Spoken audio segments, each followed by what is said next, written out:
ready for the convention. It's going to be really, really good. It's going to be literally the biggest, boldest event we've ever done. You're talking about literally a big tab, independent and black, like well over $100,000. And we are bringing in, we have over 40 people coming in that are going to be in Orlando. Now, is it in person or just virtual? We do have a virtual. We do have both, but the virtual, there's only certain things you can catch from the virtual.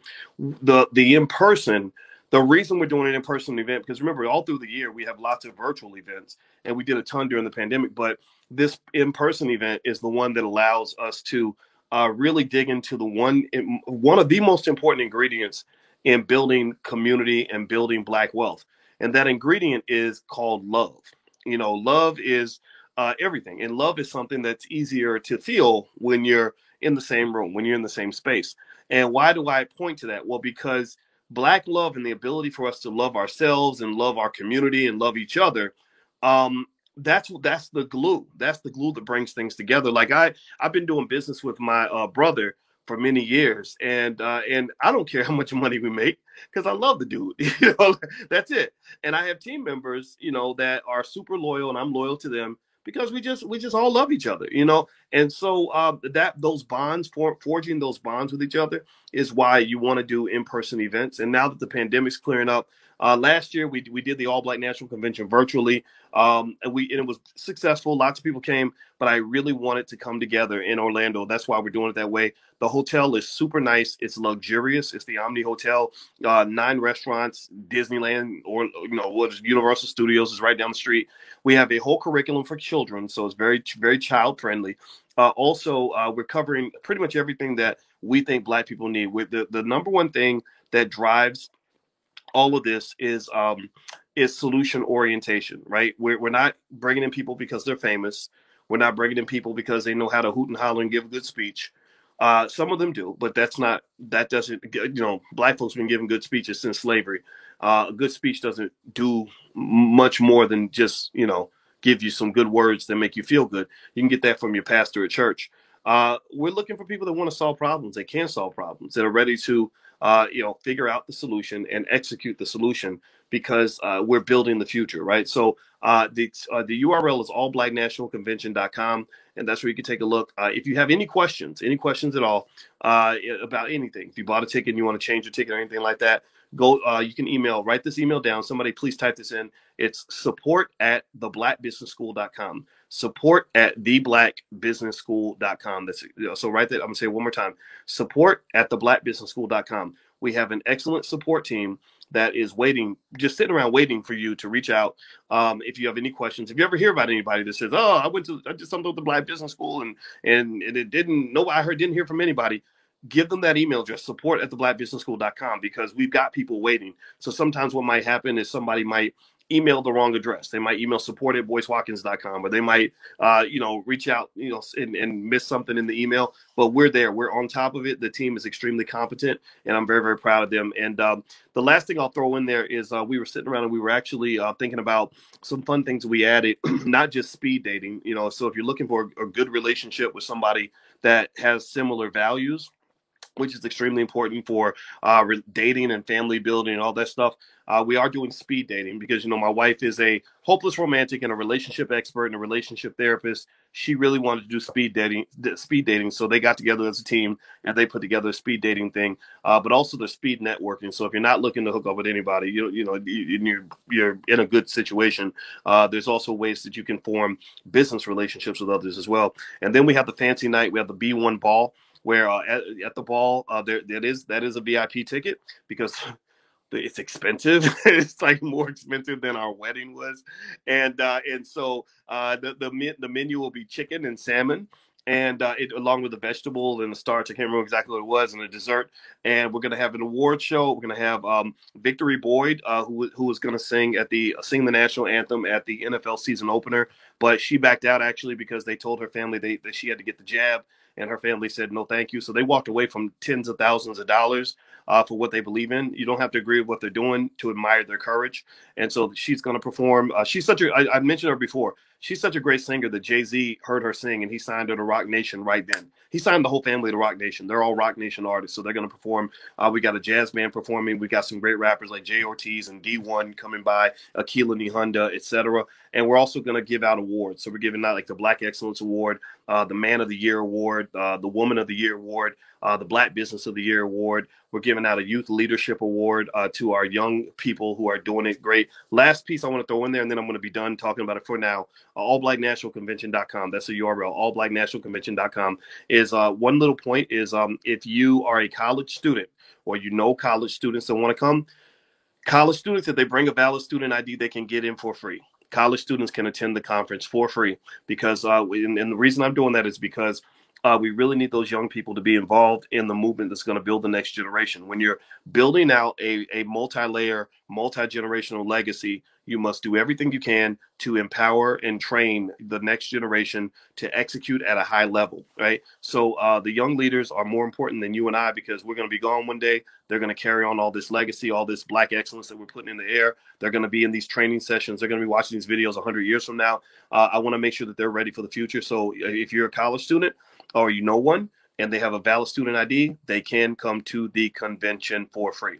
So that's it. That's my pitch. I hope you guys will join us. We won't let you down. Every convention has been amazing. It's been life transforming. Also, your children will be transformed because we have a whole curriculum for children. So when your kids go home, they're gonna be trained on wealth. They're gonna know more about wealth than the average college educated adult by the time they walk out that building. Like that's how serious we've laid out the curriculum. We got the best in the world, thought leaders, all that stuff. All right, so let me jump in and tell you where we are for tonight's book club meeting. We are on chapter 5 of Black Labor, White Wealth by Dr. Claude Anderson. If you don't have a copy yet, you can go to powernomics.com. That's the URL, powernomics.com. And we are reading a chapter where basically Dr. Anderson explains why Blacks cannot emulate ethnic immigrants. A lot of people have stated regularly that, well, if Black people just do what immigrants do, everything will be okay.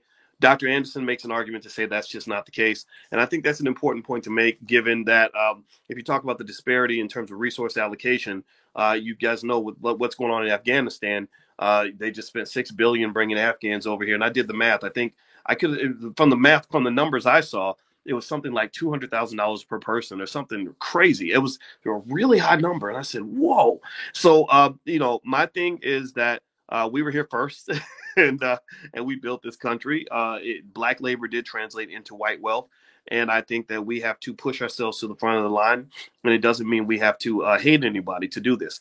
I want to make it real clear that we are not. I don't think you have to spend your time being mad at anybody or disliking anybody. So that means if you're LGBT, we don't hate you.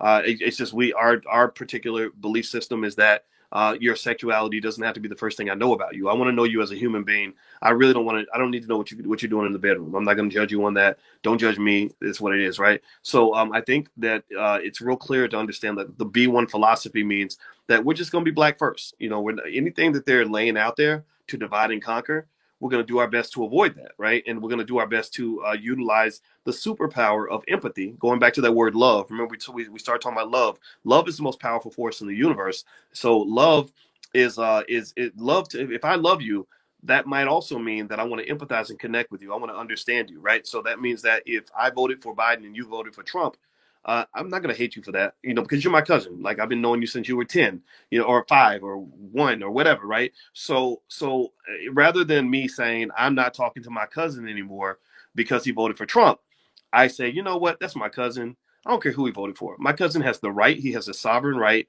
to vote for who he wants to vote for. I got the jab. My cousin didn't get the jab. That's okay. He has a right to make a choice on whether or not he wants to get the jab. I'm not going to be mean to him. I might try to talk him out of it. I might give my point of view, but I'm not going to come in there and say, I'm not going to talk to you anymore. I'm going to destroy this love that we have. Remember, the love is what came first. The love is the precious asset that you owned, all right, before you were divided. I'm not going to let anything undermine that. And I'm just going to find common ground with you. Look, I'm just going to say, look, you did some things I don't agree with, but I still love you, right? So let me read some of this here, and I'm going to break it down as we go through it. So chapter 5, page 86, And again, you can go to powernomics.com if you don't have a copy of the book. The book club is free. I just ask that you go to respect Dr. Anderson and his work. Go to powernomics.com, buy the books. Christmas is coming. Buy books for your loved ones and stuff like that. Don't give them just a bunch of toys. Give them something that's going to work. Give them copies of Dr. Anderson's books. Give them shares of stock. This is just a suggestion, but you want to give them something that's going to make them better and help them build. So he says, during the last 3 decades, it's become politically correct to dump blacks into their racial problems and their racial problems into broad categories such as ethnic issues, special interests, and minority groups. It is also popular now to view the grievances of all groups as equal in all respects, placing blacks into an aggregation of dissimilar groups and equating their circumstance with other minorities is little more than political sleight of hand, an illusion of equality in a so-called colorblind American society. It's funny when you talk about dumping black people into other groups, right, and sort of assuming that we're just like everybody else. We're on page 86, by the way, Bonita. It's funny. It reminds me when I was working on my PhD. One of the rules of PhD students is that you are seen and not heard. You go to the faculty seminars where research is being presented, and you're not supposed to say anything. You're not supposed to ask questions. And I followed that rule most of the time. I mean, I was kind of a big mouth. I've always been outspoken about racial issues, and it got me in a lot of trouble. But I kind of, in this case, I didn't necessarily feel the need to jump out there. And I remember there was a Stanford professor. I forgot his name, but I remember he was a big shot because they gave him a lot of respect. And he came in and he did this research paper where he was talking about investing attitudes, based on whatever, I forgot what it was, how different ethnic groups have different preferences when it comes to investing, different perceptions of risk, different ways of thinking about money and wealth and all that. And that's 100% true, right? Things like what they call risk aversion, how you view risk is very different for, say, black people than it is for other people. That's true. So he said something like, he was going through his study and he kept saying, and my result, see, what you do is you write your paper and you come up with this great result, and that's what gets you published in the journals, and that's what makes your work important, right? So he's like, oh, my result is great and it works, even if you control for the race of the participant in the study, even when you control for race, it doesn't matter, even when you control for race. And he kept saying, even when you control for race.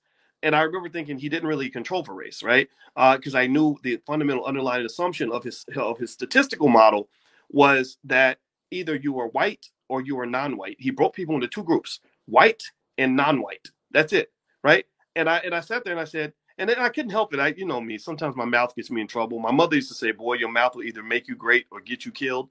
And this one almost got me killed. Like I almost didn't become Dr. Watkins because of this, because PhD programs are really political. So I just said, "Well, did you really control for race?" And I remember the guy froze and the room got quiet because I wasn't supposed to talk. And he looked at me like, I don't know you. Like, who are you? Right? Like, you're a nobody, right? And I was like, but I'm the only black person in the building, right? Because there were no other black PhD students. There's literally, you had to search far and wide to find black PhDs in finance or whatever. So I was like, well, actually, you didn't control for race. I said, because you have 2 groups. You have white and you have non-white. And so when you have a group called non-white, what you're assuming is that everybody in the second group is the same. I said, isn't that like saying that in the animal kingdom, you're either a giraffe or a non-giraffe, right? Like you're saying the bumblebees are the same as the elephants. Like the bumblebee is not an elephant. Like stop it. So I didn't say it in the mean way. I was very polite. And when I gave my analogy, I love to give analogies. Y'all know that, right? The way I talk and teach online, right? I love analogies. Analogies are fun. And it was funny because everybody in the room started laughing when I said, like you're saying the bumblebees are the same as the elephants, or you're saying everyone's either a giraffe or a non-giraffe, and everybody they thought that was hilarious. The only 2 people in the room that didn't laugh was him and me, right? I wasn't trying to make fun of him, but he was pissed. He was so mad.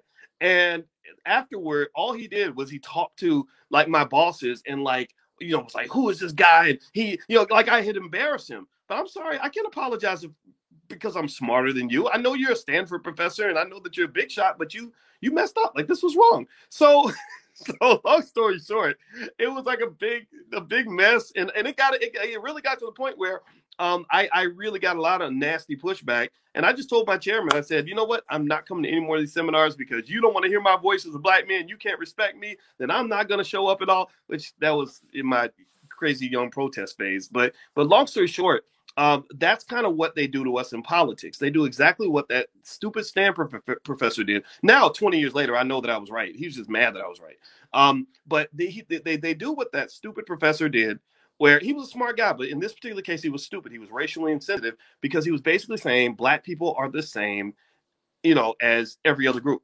That being black is the same as being Asian, which is the same as being Afghan, which is the same as being Jewish, which was the same as, like even with Hispanic people, they're not even like each other. There are like 20 different versions of people that come from Latin America. The Cubans are not the same as the Mexicans, who are not the same as the Colombians, right? And so basically what Dr. Anderson is saying is that they've done that to you politically. They've lumped you into this group, this sort of plain vanilla group that where you're just sort of like, okay, you're not a white man. Well, we're throwing you in this pile. And all of the issues that you have are the same as everybody else's issues. So your issues as a black man are the same issues that a white woman has when she's thinking about feminism. And that really, what that does is that dilutes the claim that you have on the wealth of this country because white women didn't build America the way black people did. I'm sorry, they just didn't. Asian people didn't build America the way we did. Nobody else did. So what he's saying in particular is you have to make sure that your claim is unique and specific and not get into this whole like blended overly committed to this cross sectionality that they teach on a lot of college campuses now. They take our best and brightest. These are our kids that made straight A's in school. They drag them away to these big white universities and they get them to believe that they are sort of part of this big fat watered down coalition, and then they come home and they end up becoming liabilities to the community when they should have been assets. They're not specifically seeking to help the black community because they're overly distracted by all these other groups and all these other issues, and it becomes a complete mess. All right. So anyway, let me keep going. I'm on page 86. So he says, America is far from being colorblind, and equality exists only in the minds of those who pretend that inequality is equality. It is disingenuous to equate Black Americans' conditions with any other ethnic, religious, or so-called disadvantaged minority. Blacks have a unique history in this country in that their status it was determined by the dominant society's national public policy on the use of Black Americans. Grouping Blacks with less aggrieved groups, in effect, mutes and obscures the legitimate grievances of Blacks while veiling the moral, legal, and financial responsibility the dominant society has to correct the suffering of, at that time, he says 36 million, but now it's 40 million Black Americans. Declarations that the country is now colorblind are misstatements that resolve nothing. The colorblind myth simply maintains the status quo, thereby keeping Blacks non-competitive and marginal. If 4 centuries of slavery and Jim Crowism have taught Blacks anything about race relations, it is that as long as people can see, color will be a factor. Both by nature and nurture, humans are motivated to be self-centered and to place their self-interest above all others. Self-interest leads to competition among individuals and groups for material and social gains. Carl D. Nagler reasoned that in a fluid and competitive social structure, all devices are used to or called upon to assist in the gaining and maintenance of status, power, and economic advancement. So that's really important, right? Status, power, and economic advancement. One of the things that's interesting, I was watching the Sopranos movie with my wife today, and they have a real. I was really surprised that they had a whole racial theme in the movie. It took place during the 1967 race riots in Newark, and there became a situation where the Italian guys had a black guy that worked for them, right? And they were used to the black guy, doing his job and getting a couple, getting some chump change in exchange for doing the work.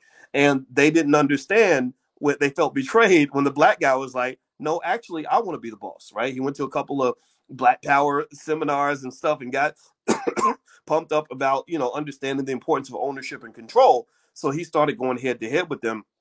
And so in America, that's kind of what you deal with is that you have a social structure that makes the assumption that black people are not there to be competitive with whites. So that's why you're going to get, sorry, that's why you're going to get so much pushback when you try to compete. Because they're just not used to that, right? But it's natural. You should expect that, right? When you jump in the competition, you can't just whine and cry because they're competing with you. That's what competitors do. You compete. Okay. So he says dominant white society has a long history of masking the reasons that it would not correct the debilitating conditions that it has imposed on black people. Dan Lacey, an historian, criticized the hypocrisy of the dominant society's attitude toward blacks, saying, quote, whites denounce blacks as lazy, and lacking ambition, while they resent Black competition. They are angered by taxation for welfare and other social programs, but are equally angered by equal opportunity and affirmative action job policies for Blacks.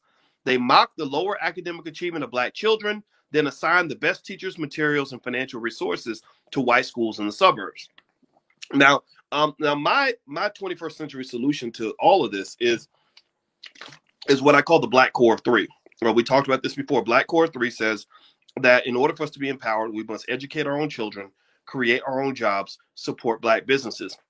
So that means that rather than simply hoping that they give you, the best educational material, just know that in our heads, we're really smart people. We have a lot of education in our community.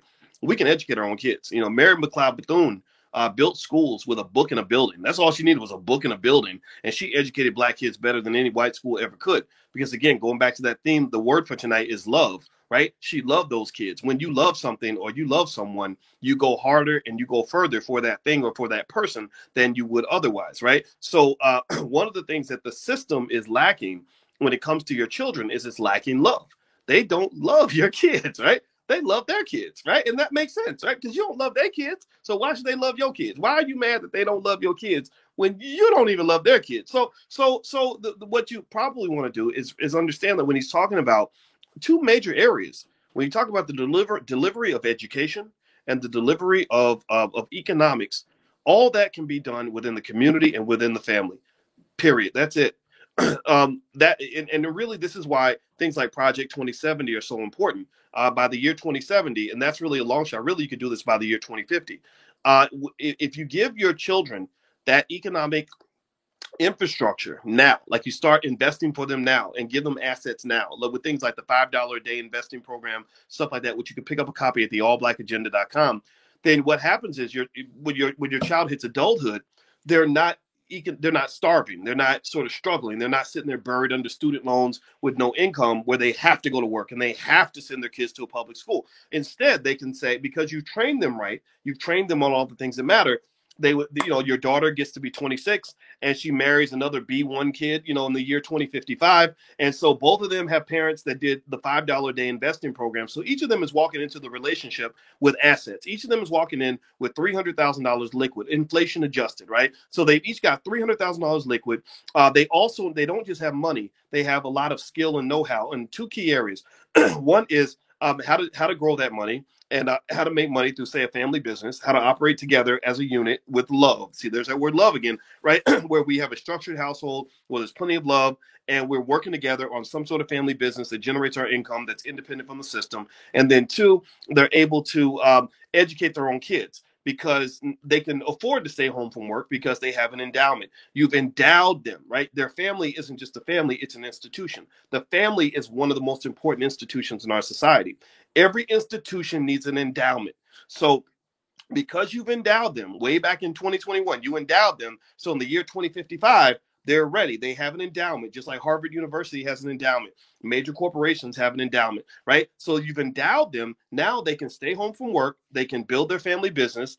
They can educate their own kids. They get together with some other B1, type people, right? Who also have their endowments and also have their own family structure. And you say, okay, let's all educate our kids together. We don't like the school system, so we're going to create our own little school system with a homeschool co-op where basically we're going to rent out or lease out a building, bring all of our kids there, and we're going to hire a set of educators who are going to give a curriculum that we approve of, who are going to educate our kids. It's not that hard to do if you have time. It's not that hard to do if you know what you're doing. It's not that hard to do if you plan ahead. But if you try to do it now, it's tough, right? Because you got things like, well, I got to pay the rent, so I got to go to work, right? And I can't, so I got to send my kids to school because I can't afford to stay home because I need to go and take this job that the white man offered me in order to get by. It doesn't have to be that way if you have an endowment. Jewish people have been doing this since forever, right? They got Hebrew school, right? I remember riding the school bus home, and the Jewish kids would get off the bus and go to Hebrew school after they went to regular school. You have some Asian families that can do this, right? Our people did this back, before integration, before they were allowed to go to white schools, right? So just think differently. That's how you can solve these problems. They are very solvable, very easily solvable. All right, so let me see here. So he says, whenever blacks attempt to change their circumstances by demanding assistance from the various levels of government, Whites predictably asked the question, why can't blacks be self-sufficient like the Jews, Italians, or other ethnic groups and help themselves rather than going to the government for assistance? Some blacks, those who lack competitive skills and income opportunities, ask government and white society for public assistance because they prefer public aid to stealing what they need. Most blacks are demanding compensation or reparations from the government for the centuries of expropriated labor and the legacies of slavery and Jim Crowism that continue to place European whites, Hispanics, and Asians over them. Blacks are too socially and economically handicapped to effectively compete in an integrated society with advantaged racial and ethnic groups or other protected minorities such as women and the disabled. To classify and equate blacks with these groups is not only a dishonest do nothing approach, it also portends serious future social disturbances. America has maintained a racial and ethnic ranking of preference. And he says, see table 6. I'm going to go have to look at table 6 real quick. I'm on page 88, by the way. So let me see if I can find this table in the back. Table 6, table 6. All right. Let me see. You know what? I don't know. I gotta. I'm not gonna spend all the time looking for table 6. I'm surprised it's not in the book. It's actually it's in the back. You know what? I'll get to it later. We'll go back to it. These preferred groups have a double advantage over blacks. They have a higher social acceptability, and they were never mistreated by dominant white society or government in the way 16 generations of blacks have been treated. This double advantage makes it clear why it is inappropriate or misleading to lump blacks into a minority category along with preferred and protected groups. Okay, so somebody says it's on page 101. So let me see if I can find it on page 101. Okay, there we go. Thank you very much. I appreciate that. Thank you, Donnie. All right, so let's see here. On table 6, Dr. Anderson lists the U.S. government's preferential ordering of immigrants according to official quotas set in 1924. This is where they pulled a real rope-a-dope on black people. You actually had a far greater percentage of the population around the turn of the century than you do now. And that's because immigration policy has been specifically designed to water down the number of black people in America. Basically, it puts other groups ahead of you. And people have known this, and there are people who've been saying this. But unfortunately, you have a lot of black leadership who've been paid to promote things that unfortunately are harmful when it comes to diluting the black vote. So what he shows here on page 101 is that basically based on skin color, the darker your skin, the fewer immigrants they were allowing in. So if you were English, which has white skin, and Protestant, it was wide open. Any number was acceptable. As many of them, they wanted as many of them as they could get. If you were Irish or from Western or Eastern Europe and Protestant, they had quotas of 34,000, 28,000, 51,000. This was in 1924. Now, when you got down to Southern Europe, where you became Catholic, it dropped to 3845. If you were from the Middle East and you were white and Jewish and Muslim, they only let 124 people per year into the country. If you're from the Far East, like if you're yellow, it could drop to 100. If you were Hispanic and brown, they said it's restricted. And then if you were African or black, it was completely closed, 0. So you go from the very extreme top, where at the very top you have the British, where it was wide open. An infinite number of British people could come to the United States in 1924. But if you were black, the number was 0. They said, we do not want any black people in this country. We got enough Negroes here already. We don't need any more. So what's happened as a result of that is over the last 100 years, your vote has pretty much been diluted down to nothing. Every election, your percentage of the population drops lower and lower and lower. So, people can say what they want about voting and what it does and doesn't do. And I'm not going to argue with you about that all day. I'm just going to ask you, if you tell me, what I should do politically, I'm going to ask you to show me evidence that voting has really made a difference in terms of the areas I care about: black wealth, the education of black children, and the structure of black families, safety of black communities. I haven't seen the evidence. So maybe the evidence is out there. If you have it, show it to me. If not, then you might be just saying things because somebody else told you to say them. All right. So it says black Americans cannot emulate European, Asian, and Hispanic ethnics because social barriers have never permitted blacks to access the assimilation process, which is reserved for non-ethnic blacks. How can marginally existing blacks walk an ethnic path towards self-improvement when they are not treated like an ethnic group?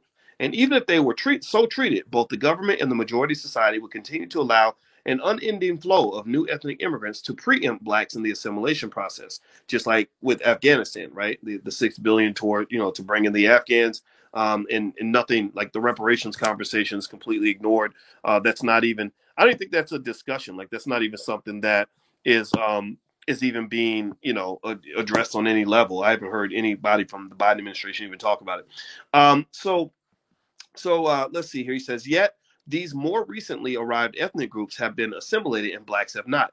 It was white society's willingness to offer assimilation to everybody but blacks that has placed the greatest burden on blacks and forced them to now seek alternative routes outside of mainstream white society to gain economic and political power. And that is true.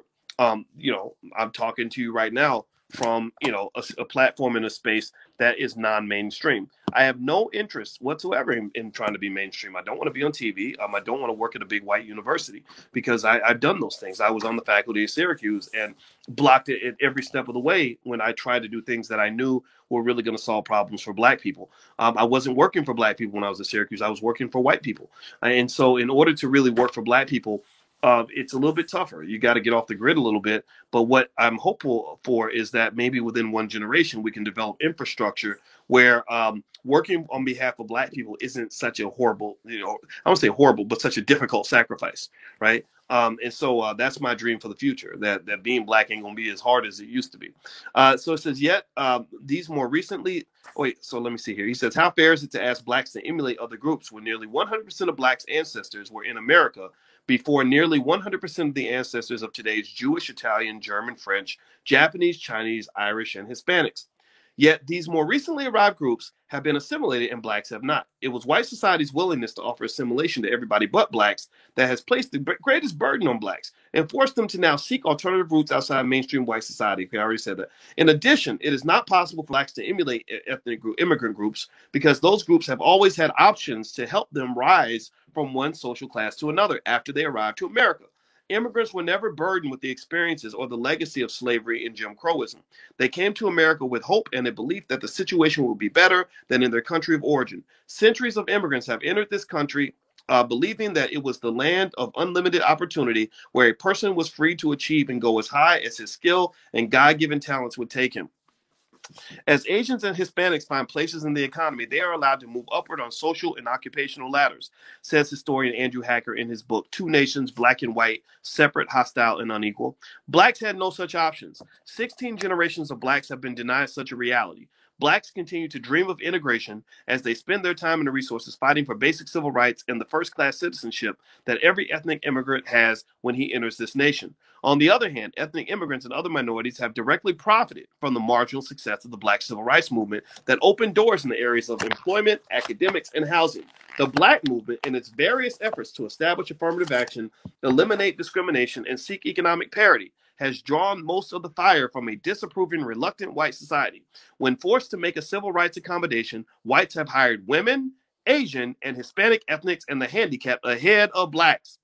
These other groups have achieved significant advances over the past 2 decades, piggybacking on the civil rights legislation blacks fought long and hard to win. Blacks' socioeconomic push was effectively neutralized when they became minorities. Let's take a breath on that. Let's process that for a minute. So how many of you have noticed that the number one beneficiaries of affirmative action have typically been who? Who's benefited the most from affirmative action? Somebody answer that for me. There's a lot of woke people in the room, so I'll let y'all answer. There we go. White women. Thank you, Ryan and Kendall and Danny and Karen. Yeah, white women, right? White women have been the primary beneficiaries of affirmative action. And so what Dr. Anderson seems to be saying is that, when you're talking about calling yourselves minorities, or even when people use terms like people of color, I don't get offended when I hear the term people of color. It's not worth fighting over. But you got to be real careful about those coalitions because there's something about the coalition where blackness kind of always ends up sinking to the bottom. You kind of always end up getting put to the back of any bus that you're not driving, right? Any bus that you're not driving, they're going to put you in the back of it, right? So, when you partner with these other groups that claim to have the same grievances you have, there's something weird that just kind of occurs where, you just kind of get pushed back there. And, in order to not make that happen, you either have to own the bus or you have to push real hard to make sure you're at the front of it or that you're one of the drivers. The definition of minority continues to expand and to become more amorphous. Today, almost everyone is a minority in some way. Anything that applies to every group has no real meaning for any group. However, the term minority holds major political advantage for those who wish to maintain a status quo. Blacks are further undermined when included in a minority category because none of the other so called minorities were statutorily deprived by the government of their humanity or their right to enjoy the fruits of their own labor. So that leads to the next section. And by the way, anybody listening online, I'm gonna have to shut down the online part of the conversation. You can join us at blackkeystogreatness.com if you want to continue. It's totally free. You can join the book club meetings for nothing. So go to blackkeystogreatness.com and you can come into the book club. I'm gonna have to shut this down because my device is about to die. So here's the deal. So next, Dr. Anderson's asking, are Black people immigrants or not? So he says historians often refer to American Indians as the nation's only indigenous or non-immigrant population group. This notion is false.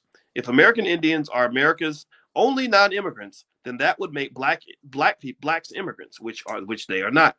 The ancestors of American Indians migrated to North America across the Bering Straits from Asia. Black Americans did not immigrate to America. They were transported to America against their will. Inherent in the new term immigrant is the element of choice in the selection of a new home and a new nation. Many ethnic immigrants come to America fully equipped with the economic know-how and business acumen that they developed in their home countries.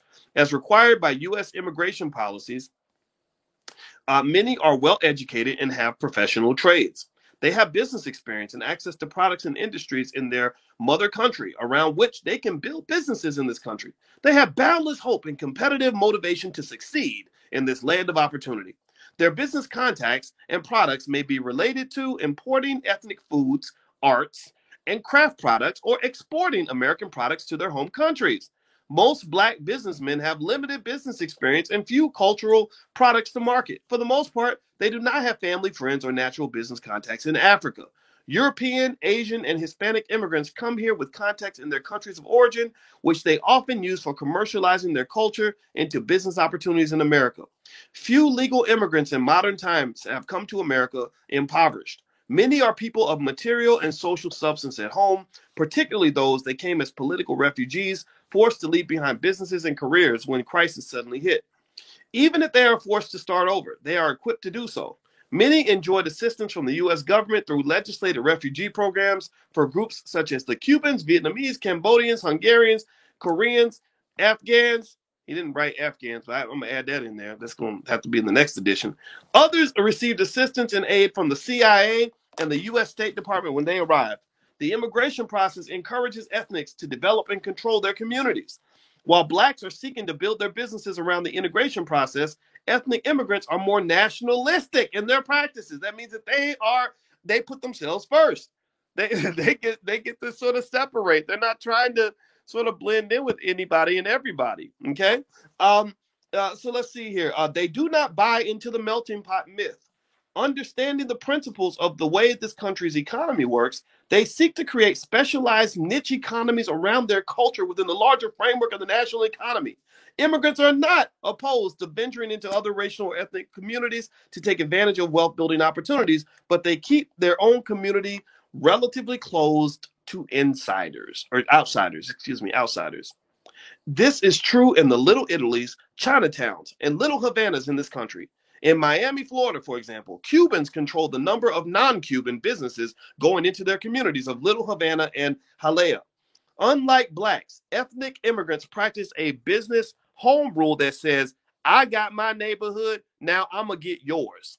They demonstrated their home rule philosophy and influence in 1992 when Cuban residents boldly blocked Iranian businessmen from opening stores in their communities solely because the entering business owners were not Cuban. Are you hearing me, Black people? Do you hear what I'm saying right now? Like, do you understand how other people are playing the game very differently from you?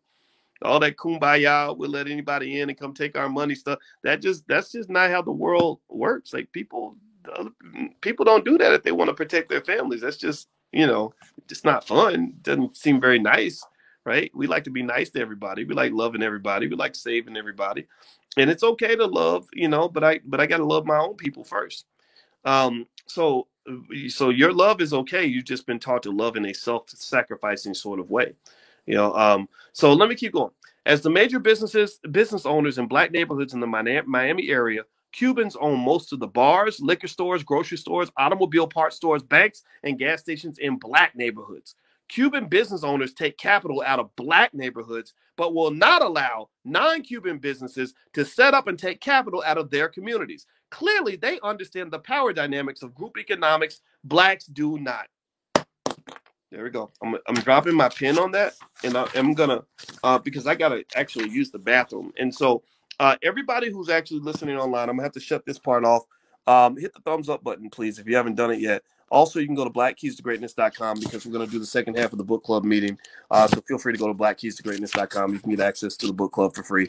So